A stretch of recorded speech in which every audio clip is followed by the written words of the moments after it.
Bien, mis hermanos, pues creo que estamos listos para comenzar con nuestro tema de este día relacionado a la parashá Pinhas. Vamos a tocar este tema de la parashá Pinhas y le hemos titulado Prepárate para morir. Yo sé que son palabras fuertes, son palabras que yo creo que nadie quisiéramos escuchar, pero son palabras que denotan una realidad que nos alcanza a todos tarde o temprano. Incluso en nuestra cultura tenemos un dicho que dice: para morir nacemos. Y si algo hay seguro en esta vida es la muerte. Y de muchas otras formas se destaca precisamente lo inevitable del tema de la muerte. Entonces, hoy vamos a hablar de esto, prepárate para morir, porque justamente en nuestra parashá, en la parashá Pinhas, nos encontramos nosotros estas palabras.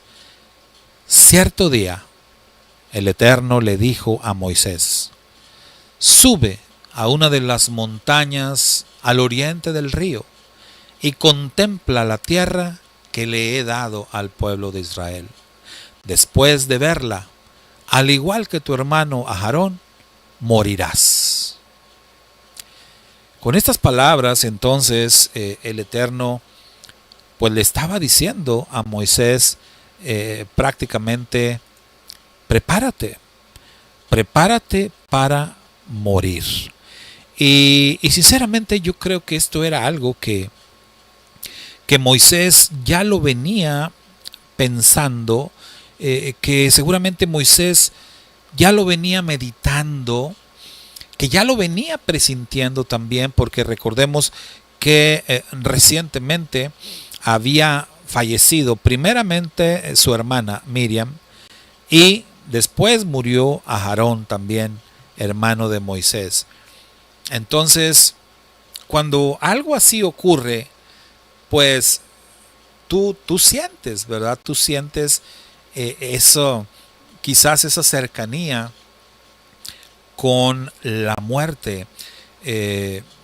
Moisés, junto con sus hermanos Aarón y Miriam, habían sido pues piezas importantísimas en todo este proyecto de liberación del pueblo de Israel de la tierra de Egipto y posteriormente en su traslado hacia la tierra prometida. Moisés fue el elemento escogido por Dios, el siervo de Dios, para ser el caudillo, para ser el libertador, pero Moisés en todo momento fue acompañado, fue apoyado por Aarón y por su hermana Miriam. En alguna ocasión, en un mensaje, yo decía que en Israel estos tres hermanos eran como la familia real, eran como la realeza, ¿verdad?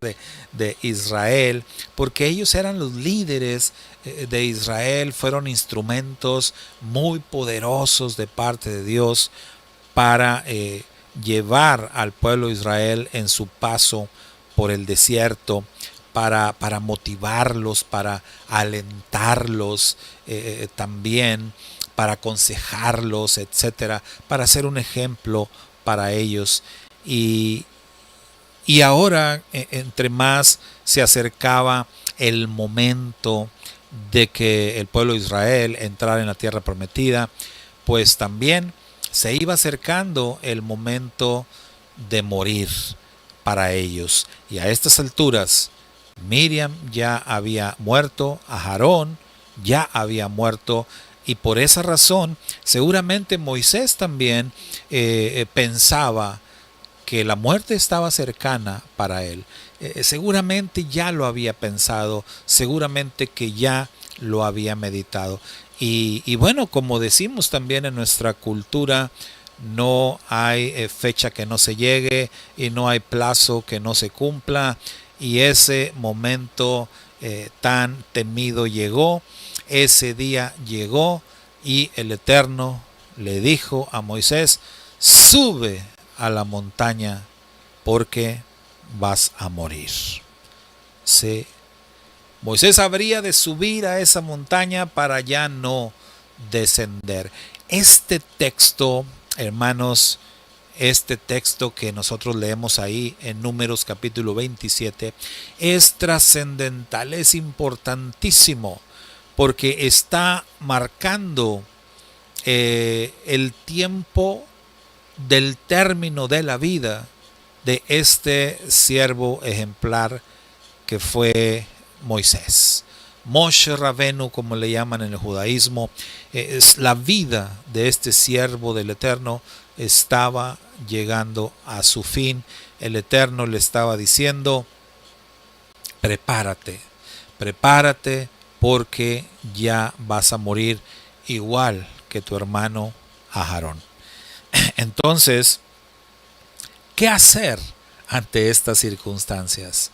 ¿Qué hacer ante esta situación? Porque por más que nosotros digamos o escuchemos a otros decir que lo único seguro en esta vida es la muerte, la verdad es que no andamos por ahí pensando en ese tema, no andamos por ahí preparándonos para el día de nuestra muerte. Sin embargo, cuando la realidad de la muerte o la cercanía de la muerte nos golpea con fuerza, ya sea porque nos enfermemos, ya sea porque alguien muy cercano a nosotros murió, ya sea porque tuvimos una experiencia cercana a la muerte, porque hay diferentes formas en cómo esa realidad de pronto llega y nos golpea. Cuando nosotros ni siquiera estamos pensando en ese tema, cuando nosotros quizás por años hemos ignorado el tema de la muerte, de pronto esa realidad viene y se nos pone de frente, ¿sí? Bajo diferentes circunstancias. Les platico una anécdota que me pasó hace tiempo con un hermano pastor que conozco de muchos años, y que en esa ocasión me encontré yo con este hermano pastor y él, teníamos tiempo que no nos veíamos. Usted sabe, lo he comentado en otras ocasiones, cuando el Eterno me guió hacia las raíces hebreas de la fe, cuando abracé las raíces hebreas, empecé a estudiar la Biblia desde la perspectiva hebrea. Bueno, pues muchos amigos pastores que antes tenía, pues me dejaron de hablar, me dieron la espalda, porque, pues bueno, así son estas cosas, ¿no? Entonces, este hermano pastor, yo llevaba una buena amistad con él, éramos, se puede decir que muy cercanos, pero por esta razón que les digo, nos habíamos distanciado, nos habíamos dejado de frecuentar, de ver, incluso de hablar, ¿verdad? También, bueno, él no me hablaba. Incluso por ahí algunas veces me lo llegué a encontrar y me evitaba para no saludarme. Pero bueno, ese día recuerdo que me lo encontré por ahí en cierto lugar, en un lugar de autopartes. Ahí recuerdo que me lo encontré, nos vimos y lo vi y lo vi que vino hacia mí y dije, hoy sí me va a saludar, ¿verdad? Y viene hacia mí y me empieza a platicar, y yo veía su rostro, sus ojos, y yo lo veía así como muy impactado, ¿verdad? Y me empieza a platicar que acababa de tener una experiencia muy fuerte. Le tocó estar en medio de un enfrentamiento, de esos que luego hay acá en nuestra ciudad, y él quedó en medio de un enfrentamiento y varios balazos pegaron en su camioneta. Y incluso me decía, mira, ven hermano, ven, y me enseñaba los impactos de bala ahí en su camioneta. Y sí, tenía incluso 2 impactos en el vidrio de frente. Pues nada más Dios que lo guardó y que lo salvó, ¿verdad? Que lo protegió, porque sí, esos impactos se veían muy cerca de ahí donde te sientas, ¿verdad? Del conductor. Y él me platicaba, ¿verdad? Su experiencia. Y yo lo veía, obviamente, ¿verdad? Muy alterado, muy impactado, con sus ojos muy abiertos, su piel blanca, ¿verdad? Y, y es que ese tipo de cosas, ese tipo de situaciones, te ponen de frente a la realidad de la muerte. Entonces ese día yo lo vi a él así, de esa manera, y seguramente que esa experiencia lo debe haber llevado a pensar, ¿verdad? En muchas cosas, quizás a hacer ajustes en su vida, qué sé yo. Pero el punto es ese, que de pronto, aunque tú estés viviendo tu vida así como ignorando la realidad de la muerte, lo cierto es que en cualquier momento puedes tener una experiencia que te ponga así, de frente a la realidad de la muerte. Repito, ya sea una enfermedad, ya sea una experiencia de peligro de muerte, ya sea que algún amigo muy querido o un familiar tuyo muera. De muchas formas el Eterno puede llamar tu atención y puede hacer que veas, que te des cuenta de la realidad de la muerte. Ahora, ante esto, ¿qué es lo que hay que hacer? ¿Verdad? ¿Cómo es que debe comportarse una persona ante la realidad de la muerte? O todavía más, ¿cómo es que debemos de prepararnos, vamos a decirlo así, para nuestra propia muerte? Moisés está siendo notificado de que tendrá que subir a la montaña y que ya no bajará de ahí. Porque una vez que él esté arriba de la montaña, dice el Eterno, te mostraré la tierra y morirás allí, arriba de la montaña. Básicamente Moisés se está despidiendo de la vida. Después de esto, vemos nosotros lo que pasará después. Ya es un tiempo muy corto. Dicen los sabios estudiosos de la Torá que, por ejemplo, todo el libro de Deuteronomio, el quinto libro de la Torá, todos los hechos narrados ahí en Deuteronomio ocurren en un solo día, que fue el último día de la vida de Moisés antes de subir a la montaña. Nosotros estamos acá viendo Números 27, que estamos a una sola porción de terminar el libro de Números. Bueno, una doble porción de terminar el libro de Números. Entonces, estas indicaciones que el Eterno le da a Moisés son ya previos a ese último día de vida de Moisés antes de que él suba a la montaña. Entonces, es de lo que queremos hablar, es lo que queremos ver, ¿verdad? ¿Cómo se prepara uno? ¿Cómo se prepara uno para su propia muerte? Y quiero compartirles, hermanos, primero, este artículo que me encontré por aquí navegando en el internet, que precisamente se titula así: ¿cómo prepararnos para nuestra propia muerte? Así se titula. Y déjenme les digo que esto que les voy a compartir es un artículo hecho por expertos, hecho por personas que se dedican a esto, ¿verdad? Me imagino aquí colaboraron tanatólogos, gente experta en este tema, y ellos aquí tratan ocho aspectos.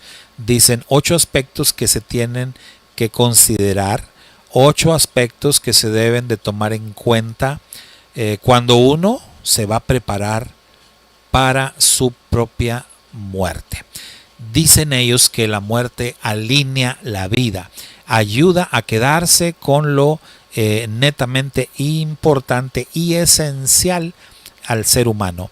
Para algunos será el camino recorrido, para otros serán los vínculos, para otros serán los logros, pero dicen ellos, si hay algo en común para todos, es que el final de la propia vida viene marcado de decisiones que hay que tomar, tanto para la persona, así como también para su entorno. Estas personas, les repito, son especialistas en este tema y ellos dicen, hay 8 aspectos que se deben de considerar. El primer aspecto, dicen, son las emociones y los sentimientos. Emociones y sentimientos frente a la propia muerte. Dicen ellos, es común que cuando una persona se entera que está próximo a morir, es normal que aparezcan sentimientos y emociones muy fuertes, pues como la pena, en algunos casos rabia, impotencia, miedo. Ese tipo de sentimientos y emociones es normal que aparezcan cuando una persona pues se entera que su vida está llegando a su fin. Luego viene la toma de decisiones. Dicen los expertos aquí, esto tiene un aspecto crucial, pues en estas circunstancias donde la vida se está terminando, las personas a veces, algunas están muy lúcidas, pero hay otras que no están tan lúcidas y que pues el tema de la cercanía de la muerte los pone muy mal, tanto que incluso a veces se les declara legalmente incompetentes de tomar decisiones importantes. E incluso legalmente, en algunos casos, cuando hay personas así, cercanas a la muerte, la ley le otorga a un tercero, a un tutor, le otorga esa facultad de tomar las decisiones importantes, considerando que la persona que va a morir pues no tiene la capacidad para tomar las decisiones adecuadas, ¿verdad? Pero siempre de frente a la muerte, dicen los expertos, las decisiones importantes van a aparecer. Por otro lado, también los aspectos legales, aspectos financieros como testamentos, ¿verdad? Herencias, ese tipo de cosas también forman parte de lo que una persona pues va a hacer. ¿Qué va a hacer con sus cosas, ¿verdad? Sus posesiones personales? Porque bueno, el testamento pues son si hay propiedades, que si hay dinero, que si esto, que si aquello, pero de pronto las personas, todos tenemos posesiones personales, artículos muy queridos, cosas pequeñas, ¿no? Que luego tenemos con nosotros, cargamos o los tenemos por ahí guardaditos, cosas que les tenemos un afecto muy especial y luego viene también eso, ¿no? Bueno, ¿a quién le voy a dejar estas cosas, mis posesiones personales, lo que a mí más me gusta, etcétera? Luego también viene otro aspecto que dicen a considerar, es el tema de las despedidas. Sabiendo que ya la muerte está cercana, ¿de quién te quieres despedir? ¿Verdad? ¿Con quién te gustaría hablar? Ese es otro tema, otro aspecto importante. Hablando de las posesiones y eso, yo recuerdo mucho a mi mamá, que cuando a mi mamá se le dio la noticia de que le quedaba poco tiempo de vida, siempre voy a recordar que mi mamá luego me pidió, llegamos a casa, me dijo, mijo, pásame una hoja y pásame una pluma, quiero escribir aquí algo. Y se puso ella a escribir las cosas que ella iba a repartir, ¿verdad? Entre sus hijos, a quién le iba a dejar esto, a quién le iba a dejar aquello. Fue lo primero que hizo mi mamá cuando se le dio esa noticia. Bueno, que ni siquiera se la dimos, ella la intuyó, ¿verdad? E inmediatamente se puso a escribir sobre esto de sus posesiones. Dicen los expertos también que otro tema, otro aspecto importante como preparación para morir es, ellos lo mencionan como la última fiesta, dicen, el funeral, ¿verdad? Porque aunque parezca extraño, ¿verdad? Puede parecer extraño hablar de un funeral como una fiesta, pero usted sabe que en diferentes culturas los funerales son así, son como fiestas. Y es que, pues realmente, aunque para otras culturas debe ser algo muy, muy solemne y triste, etcétera, hay otros que no, en otras culturas se celebra esto y realmente parece una fiesta y hay música y hay comida y hay de todo, porque así lo toman algunas culturas. Entonces, pues dicen estos expertos, hay que prepararse, ¿verdad? De esta manera. Y recuerdo otro caso de otro hermano pastor, también muy querido, buen amigo, que hace muchos años él tuvo un accidente en la carretera y él sabía que su muerte era inminente.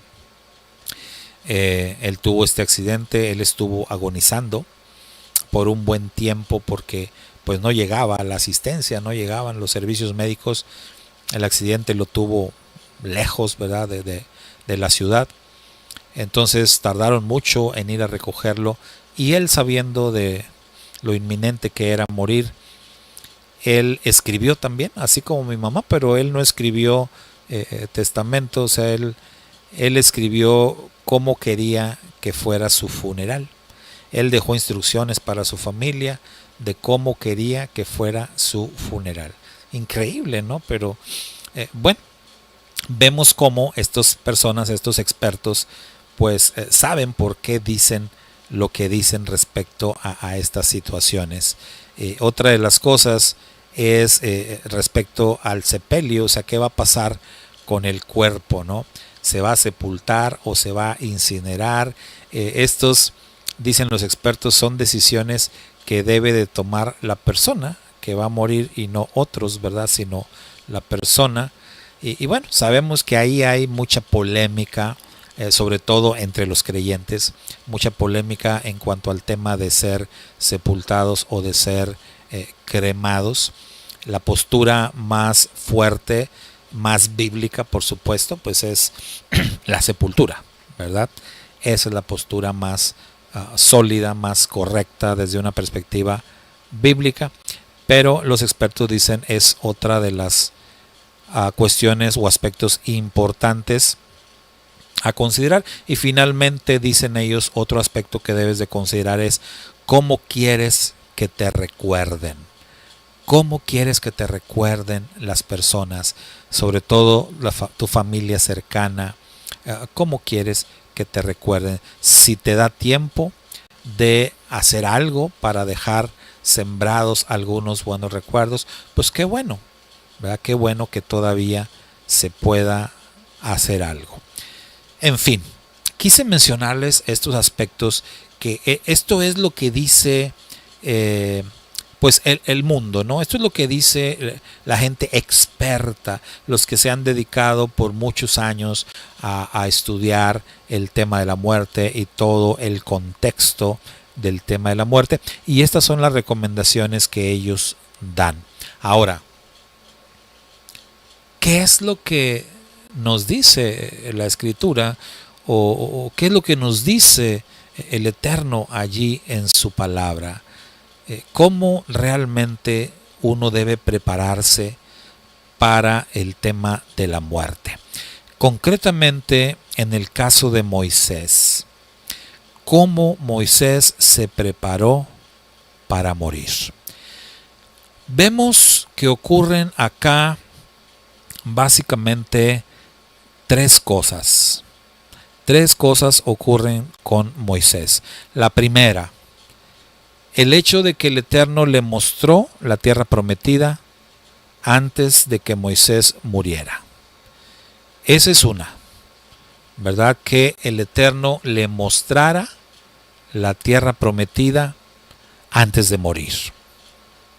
Dos, que antes de morir Moisés tenía que nombrar a su sucesor, quien se iba a quedar en su lugar. Eso fue la segunda cosa que aparece allí, en este orden, ¿verdad? O sea, en este orden aparecen, no se hicieron en este orden, pero en este orden aparecen. Es decir, que el Eterno le iba a mostrar la tierra. Dos, Moisés tenía que nombrar un sucesor. Y tres, Moisés iba a tener la oportunidad de despedirse del pueblo de Israel. Esas fueron las tres cosas que podemos ver nosotros allí. Estas tres cosas formaron parte del plan del Eterno para Moisés como preparación para su muerte. Interesante, ¿no? Recordé una frase también que leí hace muchos años, y que esta frase decía que los creyentes necesitamos valor para vivir y fe para morir. O sea, para morir no necesitas ser valiente.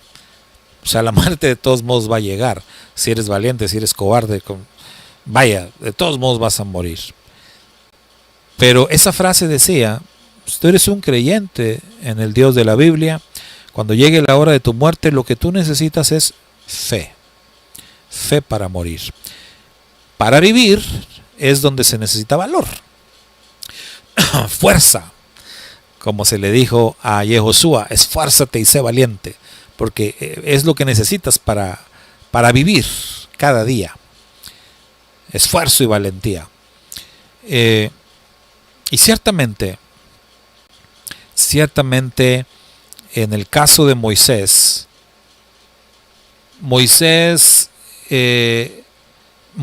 necesitaba fe para enfrentar la muerte. Y esa fe solo se la podía dar el Eterno. ¿Y cómo el Eterno iba a fortalecer la fe de Moisés justo antes de morir? Mostrándole la tierra prometida.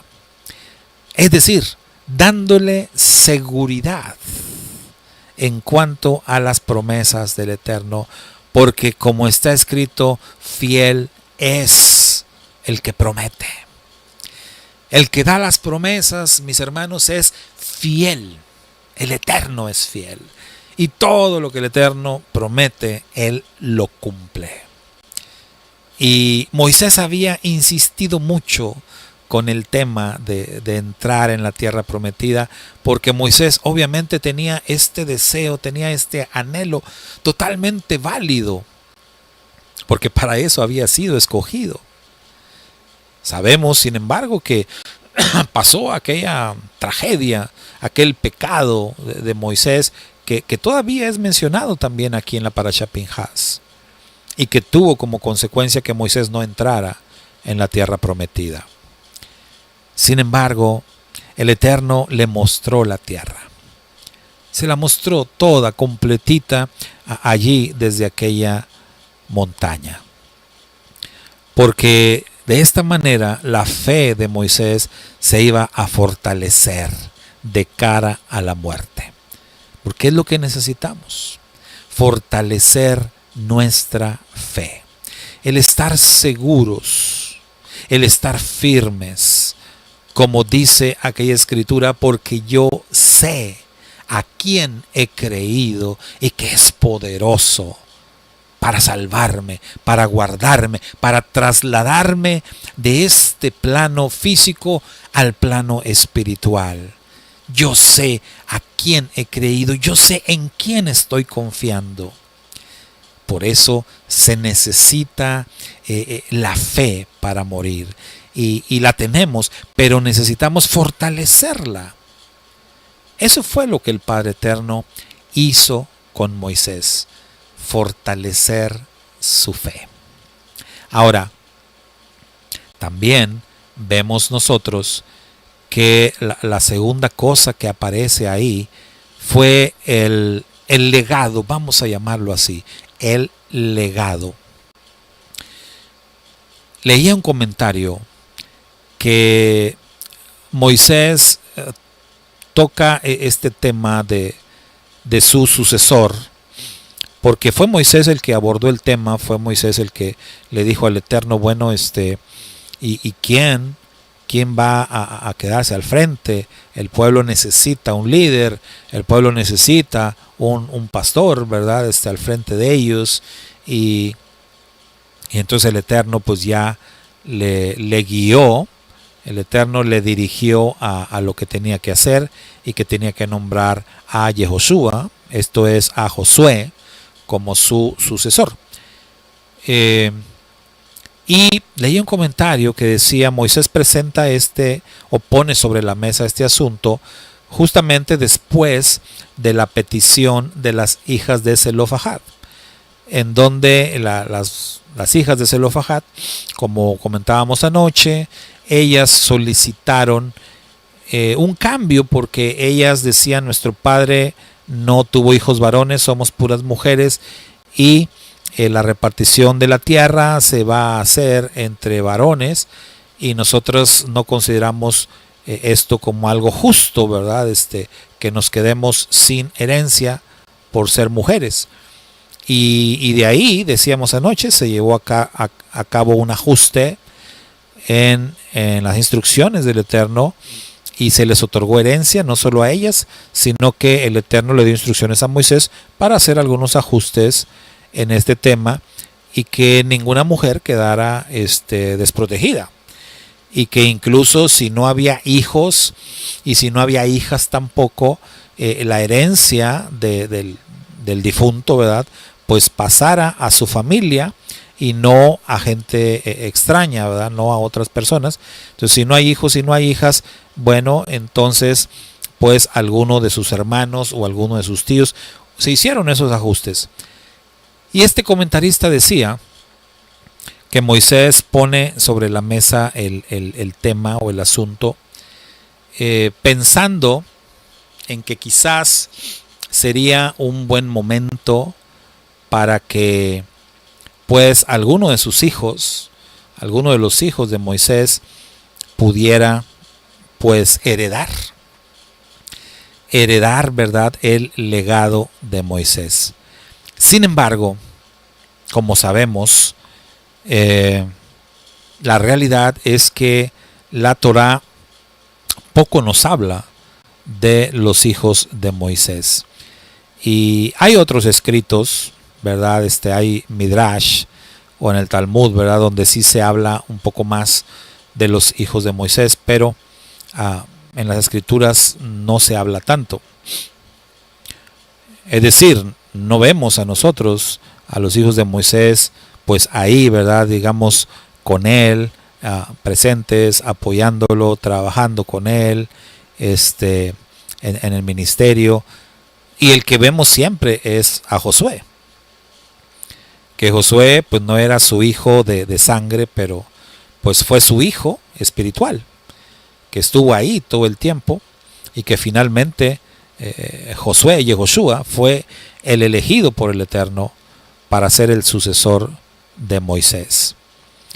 No vamos a profundizar en el tema de los hijos de Moisés y por qué no fueron ellos líderes como su padre, etcétera. No. Pero lo que sí es cierto es: Moisés consagró sus últimos 40 años de vida, los dedicó y los consagró para el pueblo de Israel, para servir al pueblo de Israel. Y tan importante fue su ministerio de Moisés, que de cara a la muerte, Moisés lo primero que pensó fue precisamente en ese legado, en quién se iba a encargar de darle continuidad a su tarea, de darle continuidad a su ministerio. Eso fue lo que vino a la mente de Moisés. No tanto las otras cosas que mencionábamos hace rato en el artículo, ¿no?, que compartimos, sino lo que vino a la mente de Moisés fue: ¿qué va a pasar con este ministerio que yo tengo? ¿Quién se va a quedar en mi lugar? ¿Quién va a hacer el trabajo que yo hacía? ¿Quién le va a dar continuidad a mi tarea? ¿Quién va a hacer esto? Eso fue lo que de cara a la muerte Moisés pensó, y fue de lo que Moisés se quiso ocupar. Y el Eterno apoyó ese sentir de Moisés, y por eso el Eterno le dijo: vas a nombrar a Yehoshua, vas a nombrar a Josué como tu sucesor. Él se va a encargar de sacar adelante tu ministerio, tu trabajo. Él lo hará. Y es que de cara a la muerte, seguramente que en el caso de Moisés, él necesitaba estar tranquilo por ese lado. Él necesitaba saber que el ministerio iba a seguir adelante y que se iba a cumplir, y de que se iba a quedar en su lugar una persona tan capaz como él, o quizás hasta más. Eso le iba a dar mucha fuerza también, mucha tranquilidad a Moisés de cara a la muerte. Como preparación para morir, entonces, Moisés quería asegurar su legado. No un testamento, no cosas físicas, no terrenos, no nada de eso, sino un legado espiritual, porque como está escrito: descansarás de tus trabajos, pero tus obras siguen contigo.